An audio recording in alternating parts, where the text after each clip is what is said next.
One of the two women coming forward today to accuse Donald Trump of sexual assault is a former contestant on The Apprentice, and I want to talk about this with Randall Pinkett, winner of the 4th season of the show and author of Black Faces in White Places, and Maria Kanellis, a former professional wrestler with WWE, World Wrestling Entertainment. She was a contestant on Celebrity Apprentice as well. Welcome back. Thank you for coming on for the first time. So let's talk about this newest accuser. Her name is Summer Zervos. Here's what she said about her experience with Donald Trump in her words.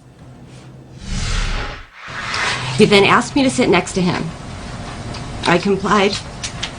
He then grabbed my shoulder and began kissing me again very aggressively and placed his hand on my breast. I pulled back and walked to another part of the room. He then walked up, grabbed my hand, and walked me into the bedroom. Now, CNN has not been able to independently confirm her story, and Donald Trump has denied this ever happened. But she was a contestant on the 5th season of The Apprentice. She says this all happened after she contacted him after the season in hopes of getting a job. So what do you think of her account? First, you, Randall. Well, we talked last week, Don, and 20 people came forward from the cast and the crew from The Apprentice, giving accounts of Donald's behavior on the set. Talking about women's looks, talking about who you would sleep with. I had my own first-hand account of seeing this behavior. That to me was only a precursor to what we now see this week, which is, again, candidates from the show coming out and saying, hey, after the show was over, when the cameras weren't rolling, things got worse. Donald, I think Summer's account is very credible, clearly visibly moved. People want to criticize and say, why now? I think Anderson Cooper's question was the catalyst, and now the floodgates are open. Maria?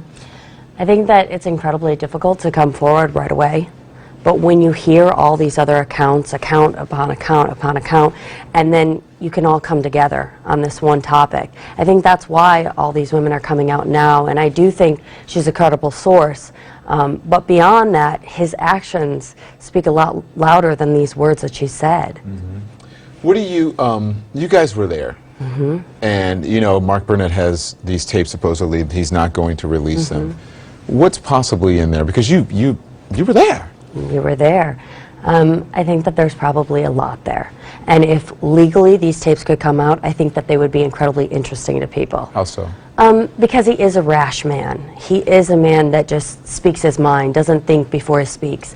You know, something so small as a person's skin, or they might have a mole, like I have a mole on my shoulder, and he'd say, oh, well, you should get that removed, it's an imperfection. Or, oh, you shouldn't stand like that, or, oh, you're looking pretty today, and just hang a little too long on those words and stare a little bit too long. And those are the things I think people would really see. I mean, the Access Hollywood tape was all of about a minute. The Apprentice taped 24/7 for more than a dozen seasons, right? We can only imagine, and we saw firsthand our own glimpse of what Donald said. I observed Donald to say things about women's looks, about who he would sleep with, who he would ask other candidates they would sleep with. Imagine that 24/7. Let's remind the audience, and then we'll pick it up. Here it is. I gotta use some Tic Tacs just in case I start kissing her. You know, I'm automatically attracted to beautiful. I just start kissing them. It's like a magnet. You just kiss. I don't even wait. And when you're a star, they let you do it. You can do anything. Whatever you want. Grab them by the pussy. You can do anything. Go on. There you have it. And we listened to Donald's comments on Access Hollywood. We thought nobody was listening. There were several moments during the taping of the show which were considered not the actual moments when we're filming, but we're in the middle of making transitions, we're having off-camera conversations. But the point is the cameras rolled 24/7.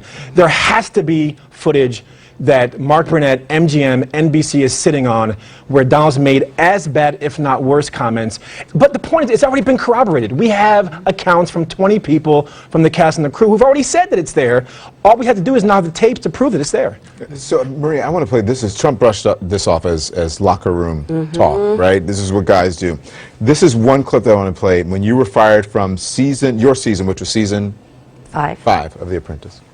Celebrity Apprentice. As you came in our dressing room and you took a crap and left the stench in the room. So that is the whole purpose of why I was upset. It's sort of gross, though, bringing that up. It's like disgusting. This is my boardroom. It's not a locker room.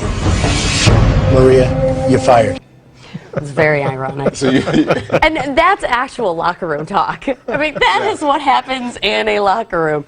And me, I've been in a locker room for 12 years with wrestlers. I've been backstage, I've been in green rooms, and I have never once heard a man talk like that.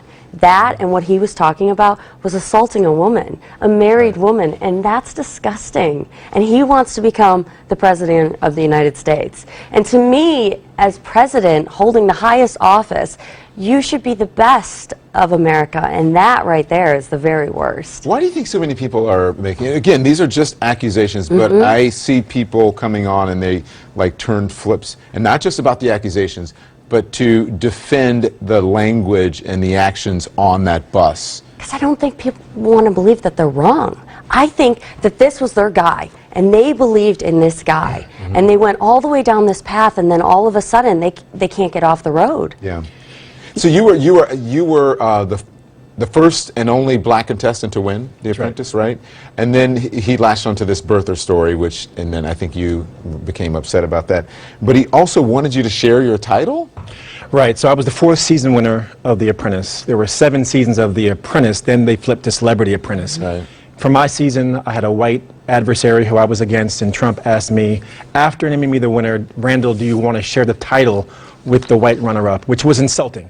And as I reflect on Donald's history with race, you know, the housing discrimination, Central Park 5, Black Lives Matter, to me, it was just a pattern of racist behavior, a pattern of racism. And I've had that conversation with Donald. Why did you do it, Donald? I never got a single answer. One day it was for the water cooler. The next day it was because I wanted to test you. The next day it was for ratings. But I think underlying that was Donald's privilege and the way he's lived his life, thinking he's above everything, and that sexist behavior and racist behavior, he can never be held accountable for that. And now he's being called for that. Do you think that he thought that maybe a black winner could not support, would look good, the ratings wouldn't be great? Well, I think that there's not been a black bachelor, you know what I mean? Right. Well, I'll say this. For a long time, much like he can't hold back from talking about Rosie O'Donnell, or can't hold back from talking about Alicia Machado at 3 o'clock in the morning, I don't think Donald could bear to see a single African-American winner and not have that victory tarnished. All right. Thank you all. Thank you you. both, I should Thank say. you. We'll be right back.